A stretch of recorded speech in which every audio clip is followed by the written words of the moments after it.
আসসালামু আলাইকুম take lovers. আশা করি ভালো আছো। আলহামদুলিল্লাহ। আল্লাহর রহমতে আমি ভালো আছি। তো ফিরে আসলাম নতুন একটি রিঅ্যাকশন ভিডিও নিয়ে। তো আজকের ভিডিওর টাইটেলটি হলো গেমিং এর জন্য চয়েস করবেন Redmi Turbo 5 Max ২ মাস ব্যবহারের পরে। ওকে। তো ২ মাস ব্যবহারের পরে আমরা আজকে দেখব Redmi Turbo 5 Max এটার একটা রিভিউ। তো সেটা দেখে আমরা অবশ্যই রিঅ্যাকশন করব। তো ভিডিওটি নিচে অবশ্যই স্যামজন চ্যানেল থেকে তাদেরকে ফুল ক্রেডিট দেওয়ার তাদের ভিডিও লিঙ্কটি অবশ্যই আমাদের চ্যানেলের ডেসক্রিপশন বক্সে দেওয়া থাকবে। চাইলে তোমরা চেক আউট করতে পারো। তো চলো বেশি দেরি না করে আজকের ভিডিওর কার্যক্রম শুরু করি। 1, 2, 3 Redmi Turbo 5 Max ওয়াও! এই কালারটা শুধুমাত্র দামি স্মার্টফোনে না, জোস! এখন মোটামুটি মিড মানে কালারটা দেখতে যতটা সুন্দর কিন্তু হ্যাঁ, দেখতে আসলেই সুন্দর ঠিক আছে। বাট কালারটা নিয়েছে অবশ্যই iPhone থেকে, ঠিক আছে? তো যেটা বলেই দিলাম এই আরকি। তো চলো ভিডিওটি প্লে করি। রেঞ্জ, লোয়ার মিড রেঞ্জ সব প্রাইস পয়েন্টে চলে আসছে। দেখা যাচ্ছে। Turbo 5 Max এরও রিয়ার প্যানেলে আমরা দুইটা ক্যামেরা দেখছি, সেটাও iPhone এর মতো বডি দেখতে। ফ্রেমটাতে মেটাল দেখছি, বাট Turbo 5 এর তুলনায় একটু বড়সড়, হ্যাঁ একটু হ্যাঁ, একটু বড় আসলেই মনে হচ্ছে একটু বড়। বাট ২ টার মধ্যে যদি আমি কালারটা দেখি মানে একটু মানে বলি যে কোনটা বেশি ভালো লাগছে, অবশ্যই Redmi Turbo 5 যেটা ওইটা বেশি ভালো লাগছে। কারণ ওইটার মধ্যে একটা লম্বা কি টেক্সচার দেওয়া আছে। টেক্সচার না, একটা মানে কি একটা রেখা দেওয়া আছে, ঠিক আছে? যেটাতে বেশি ভালো লাগছে এই আরকি। বাট কালারটা হোয়াইট কালারটা আমার কাছে বেশি ভালো লাগছে। আর Redmi যে লুকিংটা রেড কালার রেখা ওটা বেশ জোস, ঠিক আছে? তো চলো ভিডিওটি প্লে করি। বড়। এই যে যদি দেখেন তাহলে একটু বড়, কিন্তু এই ডিভাইসটা একটু বড় শুধু আসলেই। বড় মানেই ম্যাক্স এমন না। হ্যাঁ, ভিতরে এসএসডি তেও ইমপ্রুভমেন্ট রয়েছে, আরো বেশ ওকে। কিছু জায়গায় ইমপ্রুভমেন্ট ডেফিনেটলি থাকবে, যেমন বিশাল বড় ব্যাটারি 9000 mAh। ওয়াও! এনিওয়ে, স্মার্টফোনটি আমাদের স্টুডিওতে পাঠিয়েছিল এসএমএস গ্যাজেটস। তাদের কাছে আপনারা অ্যাভেলেবল পেয়ে যাবেন Turbo 5, Turbo 5 Max, Turbo 4 সবকিছুই অ্যাভেলেবল রয়েছে। অনলাইন, অফলাইন, ঢাকার বাইরেও অনেকগুলো শপ রয়েছে তাদের, সেখান থেকে চাইলে পারচেজ ওকে, করতে ওকে। পারেন। ফার্স্ট অফ অল Turbo 5 এর মতোই আমরা এখানেও দেখছি মেটাল বডি রয়েছে, যে কারণে হাতে নিলে আপনি বেশ প্রিমিয়াম একটা ফিল পাবেন। কিন্তু Turbo 5 Max এর তুলনায় আমি Turbo 5 টা হাতে নিয়ে বেশি মজা পাই, কারণ হচ্ছে এটার সাইজটা একটু ছোট, বেশ স্ট্যান্ডার্ড লাগে। আর এইটা বেশ বড় সড়ো, একটু স্কোয়ারি শেপটা যে হাতের মাঝে আপনি ওই ফিলটা পাবেন আর কি। তবে প্রয়োজনীয় অন্যান্য পোর্টস অ্যান্ড বাটন ঠিকই রয়েছে। রিয়ার প্যানেলে গ্লাস রয়েছে এবং এটা হালকা পাতলা ফিঙ্গারপ্রিন্ট ম্যাগনেট, খুব বেশি না। IP68 এর রেটিং রয়েছে, পানি টানি ঢোকার চান্সেস খুবই কম। ওকে, মানে আইপি রেটিং একদম ঠিকঠাক আছে। IP68 এবং 69K, তো যেটা কিন্তু আসলেই ভালো। মানে পানিতে ফোনটা পড়ে গেলেও কি ফোনটা একদম পুরো সেফ থাকবে, যেটা কিন্তু আসলেই গুড সাইন ওভারঅল, ঠিক আছে? আর ফোনটা বেশ দেখে মনে হচ্ছে কি বেশ মোটা মনে হচ্ছে। হ্যাঁ, আমি দেখলাম মানে অনেকটা মোটা মনে হচ্ছে, ঠিক আছে? থিকনেসটা বেশ বড়সড় এই আরকি। আর বক্স হিসেবে ফোন এটা। তো ঠিক আছে। তো চলো ভিডিওটি প্লে করি। এই ফোনটার যে ডিসপ্লেটা, এইটা মনে হয় ম্যাক্সিমাম মানুষের কাছেই ভালো লাগার কথা। অবশ্যই। ফার্স্ট অফ অল দেখুন, ওয়াও! বেজেল এরিয়া খুবই ন্যারো, টপ সেটাই। বেজেল এরিয়াগুলো এতটাই ন্যানো যে মনে হচ্ছে একদমই পুরো একটা ডিসপ্লে ধরে রেখেছে, ঠিক আছে? এরকম একটা অবস্থা। তুমি দেখো চিন বেজেলটা মনে হচ্ছে একদম হ্যাঁ, সিমেট্রিক্যাল মনে হচ্ছে কোনো মানে এক পাশে যে বেশি কম এরকম না। একদম চারদিকে সমান সিমেট্রিক্যাল রেখেছে। বেশ থিন, যেটা কিন্তু আসলেই গুড সাইন। এরকম ডিসপ্লে কি আমাদের বেশি পছন্দ। বাট আমার কাছে মনে হচ্ছে কি না ওই যে সেলফি ক্যামেরাটা না আরেকটু যদি ছোট করতো তাহলে আরেকটুতে আরো বেশি সুন্দর লাগতো, আরো প্রিমিয়াম লাগতো। বাট ওভারঅল ডিসপ্লেটা বেশ সুন্দর, বেশ কালারফুল মনে হচ্ছে। বিশেষ করে এই যেহেতু এটা AMOLED ডিসপ্লে তো বেশ কালারফুল হবে, এটাই স্বাভাবিক। তো চলো ভিডিওটি প্লে করি। সেন্টারে যে 5 হোল কাটআপটা রয়েছে, এটাও কিন্তু অনেক ছোট। তাছাড়া ছোট? ডিসপ্লেটা খুবই কালারফুল। না, আমার কাছে মনে হচ্ছে না, একটু মনে হচ্ছে বড় মনে হচ্ছে আরকি। কিন্তু কেন জানি মনে হচ্ছে। যাই হোক তোমাদের কাছে কেমন হচ্ছে তোমরা অবশ্যই জানাতে পারো। বাট আমার কাছে মনে হচ্ছে না, একটু খালি একটু বড়। বাট আরেকটু ছোট হলে আরেকটু ভালো হতো এই আরকি। তো চলো ভিডিওটি প্লে করি।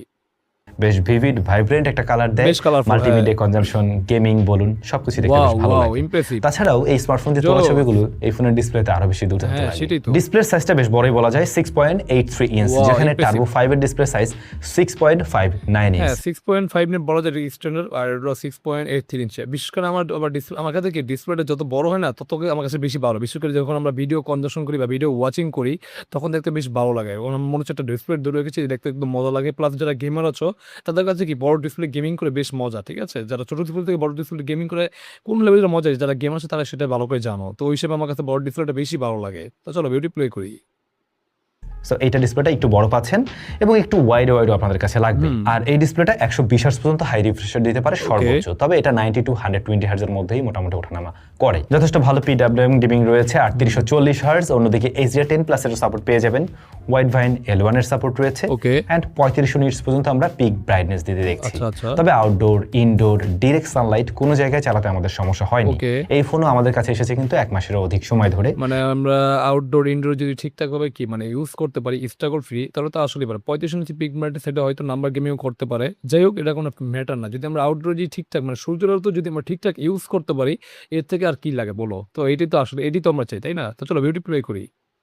তো এতে করে আমরা বিভিন্ন সিনারিওতে বিভিন্ন জায়গায় ব্যবহার করেছি, বিভিন্ন অবস্ট্রাকলের মাঝে কোনো ধরনের প্রবলেম ফেস করতে হয়নি। Okay. ভালো লেগেছে টাচ রেসপন্স। আমরা টার্বো 5 এর ক্ষেত্রেও বলছিলাম ওইটা টাচ রেসপন্স খুবই ভালো, বেশ রেসপন্সিভ। এটাও কিন্তু একই রকম ভাবে খুবই রেসপন্সিভ একটা ডিসপ্লে। তবে কালার অ্যাকিউরেসির জায়গায় বলতে গেলে আপনি যদি ধরেন আইফোনের সাথে কম্পেয়ার করে বলতে চান, না আইফোনের মতো একদম ওরকম অ্যাকুরেট কালার দেয় না, বরং এটা আরেকটু ভাইব্রেন্ট কালার দেয়। ডিসপ্লেতে কোনো ধরনের টিন্টের ইস্যু আমরা ফেস করিনি, তাছাড়া কর্নার এরিয়া বা সাইড থেকে কোনো ধরনের নেগেটিভিটিও আমরা পাইনি। টার্বো 5 ম্যাক্স এর সবকিছু মিলে ডিসপ্লে কোয়ালিটির জোস ভালো লাগবে। ঠিক তেমনি ভাবে আপনাকেও জোস ভাবে প্রেজেন্ট করতে চাইলে আমাদের টাইজোতে চলে আসুন এখনই। টাইজোর এখন অনলাইন অফলাইন দুইটা শপ রয়েছে, আপনারা অনলাইন থেকেও নিতে পারেন এবং সরাসরি মিরপুর 10-এ স্টোর রয়েছে, সেখান থেকে এসেও দেখে শুনে নিতে পারেন। মূলত টাইজোতে কি পাওয়া যায়? আমাদের ফ্যাশন ব্র্যান্ডের জিনিসপত্র। রিসেন্টলি অ্যাড হয়েছে বেশ কিছু ড্রপ শোল্ডার টি শার্ট, যেগুলো ডিজাইন আমারই করা। আই হোপ আপনাদের ভালো লাগবে। আবার আমাদের টাইজোতে এখন আপনারা কিন্তু গ্যাজেটস আইটেমগুলো পেয়ে যাবেন, সেগুলো নিতে পারেন। আপনারা ফেব্রিক আইটেম যেগুলো রয়েছে সেগুলোতে 10% ডিসকাউন্ট পাবেন যে কোনো প্রোডাক্টের ক্ষেত্রে। গ্যাজেটস আইটেমগুলো রেগুলার প্রাইস মানে অন্য সবগুলোর তুলনায় বেশ কিছুটা কম রয়েছে। ভিডিও ডেসক্রিপশনে আমি ইনফরমেশন মেনশন করে দিলাম, আপনারা চাইলে সেখান থেকে নিতে পারেন।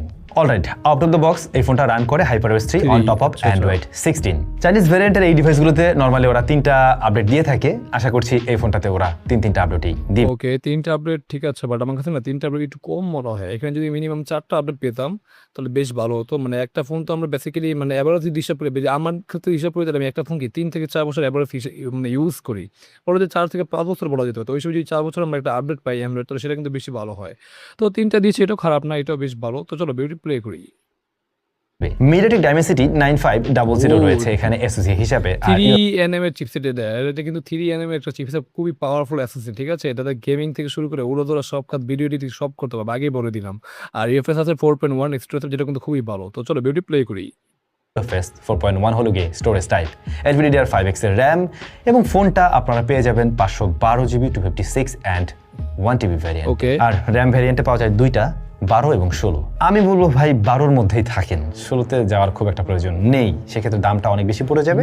মানে অন্য স্পেকে তখন আপনার মনে হবে যে এত দাম দিয়ে অন্য অনেক কিছুতে একটু কমতি পাবেন, লাইক ক্যামেরা হতে পারে সেটা। এনিওয়ে, এই স্মার্টফোনটা যেহেতু চাইনিজ ভ্যারিয়েন্টের ফোন, বেশ কিছু জায়গায় আপনারা চাইনিজ ব্যাপার স্যাপার পাবেন অন্য চাইনিজ স্মার্টফোনগুলোর মতোই। আর হ্যাঁ, নোটিফিকেশনের ডিলে আমরা এখানেও কিন্তু পেয়েছি, যে জিনিসটা অনেকেই একটু বোদার করতে পারে, আবার কারো ক্ষেত্রে এটা সমস্যা না। নরমালি যারা চাইনিজ ভ্যারিয়েন্টের ফোন কিনে এই সমস্ত বিষয় জেনে শুনেই কিনে। হ্যাঁ অবশ্যই, বিশেষ করে যারা চাইনিজ ফোন কিনো তারা তো জানোই যে এটা আসলে তারা নোটিফিকেশন ডিলে করে, যেটা একটা সমস্যা, যেটা আমার ক্ষেত্রে সবচেয়ে বেশি সমস্যা করে, বোদার করে, যেটা আমি অনেকটাই বোদার করি, ঠিক আছে? বাট এই কারণে চাইনিজ ফোনগুলো পছন্দ করি না। বাট যারা চাইনিজ ফোন কিনবে তারা অবশ্যই জেনে শুনে কিনবে, এটাই স্বাভাবিক, অস্বাভাবিক কিছু না। তো চলো বিউটি প্লে করি। নোটিফিকেশনের ডিলে আছে কিছুটা, এর বাইরে ম্যাপিং এর সমস্যা আমরা পাইনি, তারপরে নেটওয়ার্ক প্রিসিশনের সমস্যা পাইনি, সে জায়গাগুলো ঠিকঠাকভাবে হ্যান্ডেল করতে পারছে।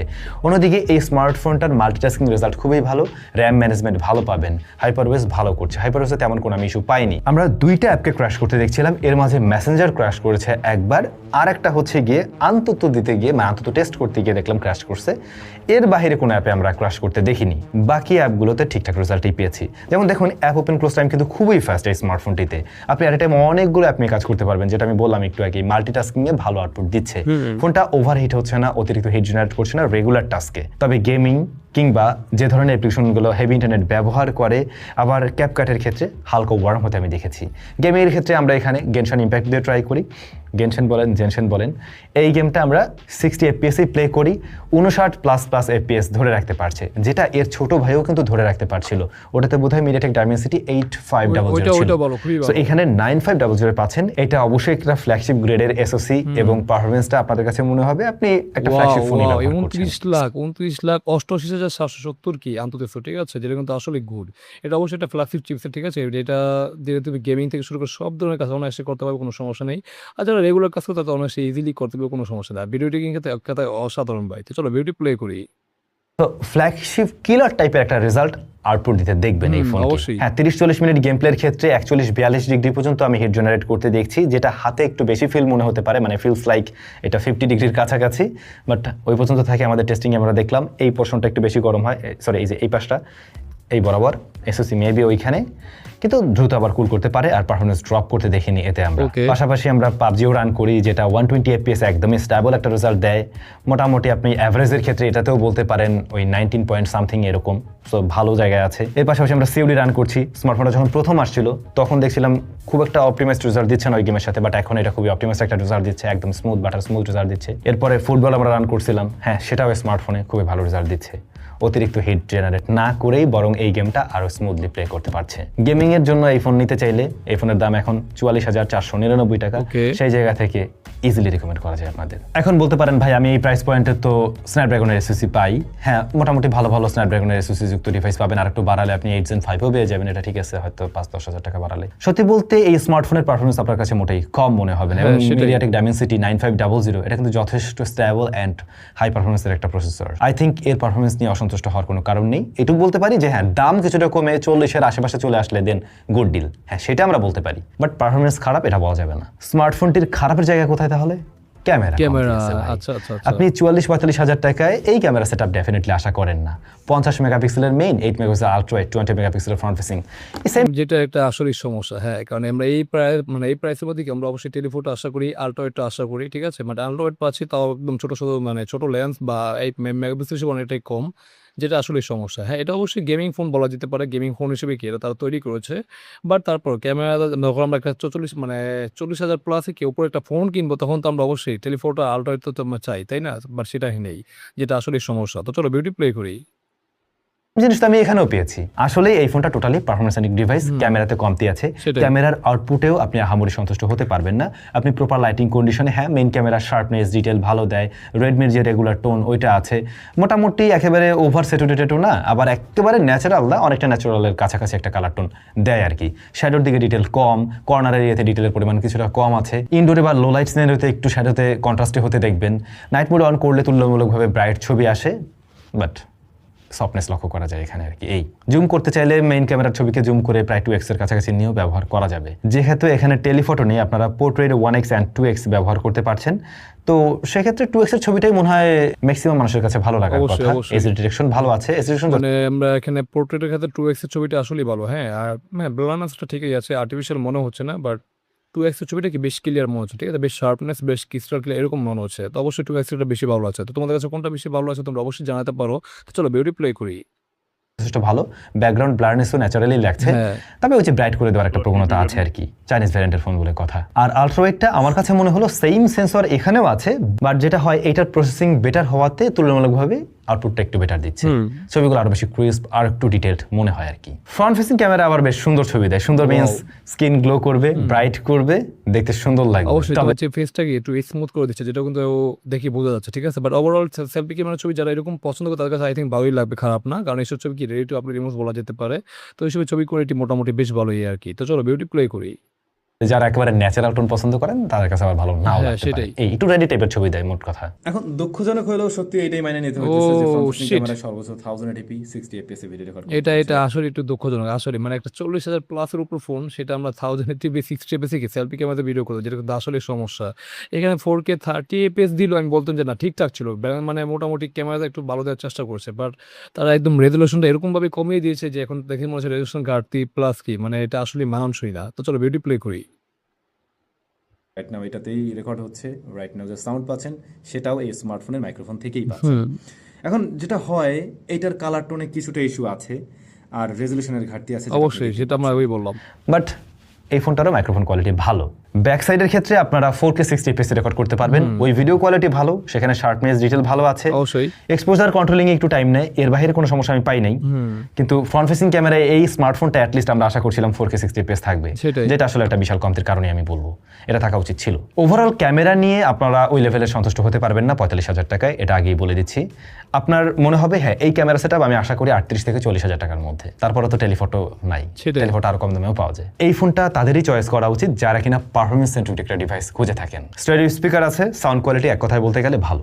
দ্বিতীয়ত এই স্মার্টফোনটার ব্যাটারিটা অনেক বড় সড়ো, এটা একটা ভালো দিক, 9000 mAh এর ব্যাটারি এন্ড 100 ওয়াটের charging system, 27 watt reverse charging সিস্টেমও রয়েছে এতে, ওয়্যারড। এখন একটা ওয়্যারলেস চার্জিং সিস্টেমের কানেক্টিভিটি থাকলে তো ভালো হতো, আর একটু প্রিমিয়াম ফিল আমরা পাইতাম, বাট চার্জার বড় আছে, ব্যাটারি বিশাল বড় আছে, আপনারা লং টাইম এই ফোন ব্যবহার করতে পারবেন।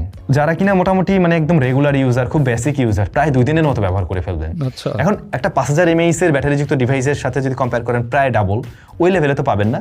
আপনি ধরে নিতে পারেন যারা হেভি ইউজার 1.5 দিনের কাছাকাছি ব্যবহার করতে পারছেন। মানে ওকে, একদিন ওকে, খুব ওকে। নিশ্চিন্তে ব্যবহার করতে পারবেন আপনি, সে যে লেভেলে ব্যবহার করেন না কেন। যেটা আসলেই ঘুরছেন। বিশেষ করে যারা গেমার আছে তাদের জন্য তো ব্যাটারি ব্যাকআপটা খুবই দরকার হয়। তো যারা হেভি গেমার আছে তারা গেমিং করে কি এখানে ১ থেকে ১.৫ দিনের মতো ব্যাকআপ হয়, যেটা কিন্তু আসলেই হিউজ। হ্যাঁ? যদি ৫,০০০ এমএএইচ ব্যাটারি হিসাব করি তো ৫,০০০ এমএএইচ কিন্তু আগে ২ দিন দিত। বাট বর্তমানে দেয় না, ঠিক আছে। বাট ওই হিসাব করলে এটা আরো ডাবল দেওয়ার কথা, বাট ওইভাবে দিচ্ছে না, ঠিক আছে। বাট তারপরে ১ থেকে ১.৫ দিনের মতো ব্যাকআপ হেভি ইউজ হয়, যেটা কিন্তু আসলে ভালো। আর যারা নরমাল ইউজ করে তারা ২ থেকে ২.৫ দিনের মতো ব্যাকআপ হবে, যেটা কিন্তু আসলেই ভালো, তাই না? তো ওভারঅল ব্যাটারি কম্বোটা বেশ ঠিকঠাক এই আরকি। তো চলো ভিডিওটি প্লে করি। একদিন plus time, sorry. Fingerprint scanner হচ্ছে এই যে এখানে, পজিশনটা সুন্দর জায়গায়, আচ্ছা। মানে যত বড় ফোন সেই হিসেবে ঠিক আছে, এটা ফাস্ট অ্যান্ড একুরেট। শুরুতে যেটা বলছিলাম নেটওয়ার্ক সিস্টেমে কোনো প্রবলেম নেই, বাকি বিষয়বস্তু ঠিকভাবে কাজ করছে। Okay. এই ফোনটার কমপ্লেন বা কমতির জায়গা দাম অনুযায়ী সেটা ক্যামেরা সেকশন, যেটা বললাম। ওইখানে যদি আরেকটু বেটার কিছু দিত, লাইক যেমন সামনের ক্যামেরায় 4K থাকতো এবং একটা টেলিফোটো থাকতো, তাহলে ঠিক তাহলে ছিল। এটার নামের যে যথার্থতা রয়েছে সেটা আসলে আমরা দেখতে পেতাম। ম্যাক্সে আমরা এরকম ম্যাক্স কিছু একটু আশা করি। তারপরে অনেকে বলতে পারেন ভাই স্ন্যাপড্রাগন এসএসডি দিয়ে আসলে আরো বেশি পছন্দ হইতো। সত্যি বলতে আমার নিজেরও বেশি পছন্দ হইতো, বাট এই প্রসেসরটাতে ভরসা রাখতে পারেন। আমরা অনেক ফ্ল্যাগশিপ স্মার্টফোনেও এটা ব্যবহার হতে দেখেছি। আপনাদের কাছে কেমন লাগলো কমেন্ট করে জানাবেন। আমি আশা করবো এই ফোনের দাম আরো কিছুটা কমবে, 41-40-এর আশেপাশে চলে আসলে ভালো ডিল। দেখা হচ্ছে আপনাদের সাথে নতুন ভিডিওতে। ভালো থাকুন, অনেক বেশি ভালো। তো যাই হোক গাইস, এখানে ভিডিওটি শেষ হয়ে গেল। আমরা দেখে নিলাম Redmi Turbo 5 Max এর একটা রিভিউ, সেটা থেকে আমরা অবশ্যই রিঅ্যাকশন করেছি বা রিঅ্যাক্ট করেছি। তো আমি যদি বলি এটা অবশ্যই একটা গেমিং ফোন হিসেবে এটা অথবা অসাধারণ একটা ফোন। কারণ তোমরা যারা গেমার আছো, হেভি গেমার আছো, তারা অবশ্যই এই ফোনটা নিতে পারো। বা যারা গেমিং কনটেন্ট ক্রিয়েটর আছে তারা চাইলে এটা অবশ্যই দেখতে পারো, কারণ এটা অবশ্যই একটা গেমিং ফোন। তুমি এটাতে গেমিং করতে পারবে, গেমিং কনটেন্ট ক্রিয়েশন হিসেবে কি নিতেই পারো। তো এটা অবশ্যই ভালো। আর ব্যাটারি কম্বোটা এই ফোনের বেশ ঠিকঠাক আছে। ৯,০০০ এমএএইচ বিশাল বড় ব্যাটারি, প্লাস 90 ওয়াটের ফাস্ট চার্জার, এবং আসলে 90 ওয়াট না 100 ওয়াট, যাই হোক মনে নেই। বাট চার্জার কম্বোটা বেশ বেশ ভালো। তুমি যদি একদম নরমাল ইউজার হও তাহলে ২ দিনের মতো তো ব্যাকআপ পাবে। আর হেভি ইউজ করলে ১ থেকে ১.৫ দিনের মতো ব্যাকআপ, যেটা কিন্তু আসলেই গুড সাইন। তো ব্যাটারি বিটা বেশ ভালো, আইপিটা কিন্তু ঠিকঠাক আছে। আর ডিসপ্লেটা এক কথায় মাখন, মানে কি পুরো একদম রাউন্ড শেপ ডিসপ্লে, ন্যানো চিন বেজেল প্লাস কি সিমেট্রিক্যাল চিন বেজেল। আর ডিসপ্লেটা বেশ কালারফুল। হ্যাঁ, তো যারা ভিডিও ওয়াচিং করো বা ইউটিউবে ভিডিও দেবে বা রিলস দেবে তাদের কাছে কি মানে ডিসপ্লেটা বেশ ভালো লাগবে এই আরকি। তো ওভারঅল যদি কমতির জায়গা বলি তাহলে অবশ্যই এটা ক্যামেরাতে কমতি আছে। অবশ্যই একটা টেলিফোটো লেন্স দরকার ছিল, যেটা তারা দেয়নি। প্লাস সেলফি ক্যামেরাতে যেটা মানে ভিডিও শুট করতে পারবো আমরা 1080p 60 fps, ঠিক আছে, যেটা আসলে কমতি। এখন যদি 4K 30 fps দিত তাহলে আরো ভালো হতো। তাহলে বলতে পারি এটা কি একটা অলরাউন্ডার ফোন, বাট ওই হিসেবে কি এটা অলরাউন্ডার ফোন বলতে পারছি না। বাট ওভারঅল গেমিং ফোন হিসেবে একটা বেশ একটা সেরা ফোন। আর দামটা যদি আরেকটু কমতো 40 বা 41 হতো তাহলে আসলে ভ্যালু ফর মানি একটা ফোন হতে পারতো। ওটা এখনো বলা যায় এটা গেমিং ফোন হিসেবে বেশ ভালো একটা ফোন। তোমরা চাইলে অবশ্যই দেখতে পারো। তো এই ছিল আজকে ফোনের ওভারভিউ বা রিঅ্যাকশন। তো তোমাদের কাছে আজকের ভিডিওটি কেমন হলো তোমরা অবশ্যই কমেন্ট করে জানাও। ভালো লাগলে অবশ্যই লাইক কমেন্ট শেয়ার, চ্যানেলে নতুন হলে অবশ্যই আমাদের চ্যানেলটিকে subscribe and get the bell icon. তো দেখা হবে নতুন কোনো রিঅ্যাকশন ভিডিওতে। সে পর্যন্ত তোমরা ভালো থাকো। আল্লাহ হাফেজ।